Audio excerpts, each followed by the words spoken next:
Golaýda türkmen häkimiýetleri korrupsiýa bilen bagly jenaýetleri etmekde günäli bilinip iş getiren adamlaryň günäsini geçmezlik kararyna geldi. Türkmenistanyň kanunçylygyna görä korrupsiýa näme? Ýurdun jenaýet kodeksi korrupsiýa bilen bagly jenaýetleri keskitleýär.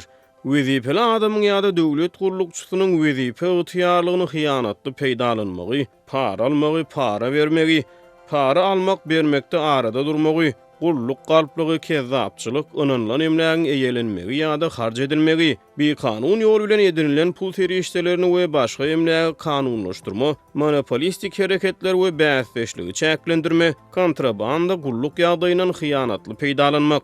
Transparency International guramasynyň keskitlemesine görä korrupsiýa şahsy behbid üçin onanlan wezipeden hyýanatly peýdalanmak. Transparency International korrupsiýany esasy 3 topara bölýär. Iri korrupsiýa, ýagny ýokary wezipeli hökümet resmiýetleriniň baş goşan korrupsiýasy, ownuk korrupsiýa, orta we kiçi derejeli hökümet resmiýetleriniň we döwlet gurulukçylarynyň baş goşan korrupsiýasy, meselem ýol polisiýasynyň sürüjilerden para almagy ýa-da okuw jaýlary kabul edişlikde para alınıp berilmegi muňa mysal bolup biler. Siýasy korrupsiýa häkimiýet başyndaky adamlaryň öz wezipelerini, statusyny we baýlygyny elden gidermezlik üçin kanunçylygyň, döwlet institutlarynyň manipulasiýa edilmegi. Transparency International guramasyna görä bu esasy 3 topar korrupsiýanyň türlü görnüşlerini öz içine alýar.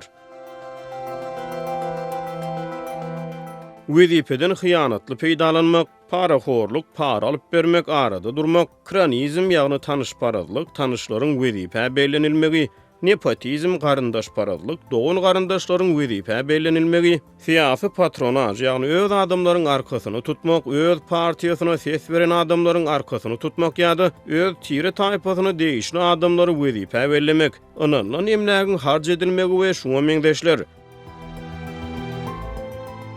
Türkmenistany tanışparazlygy we garyndaşparazlyga garşy ýörüýte kanunçylyk hereket etmeýär.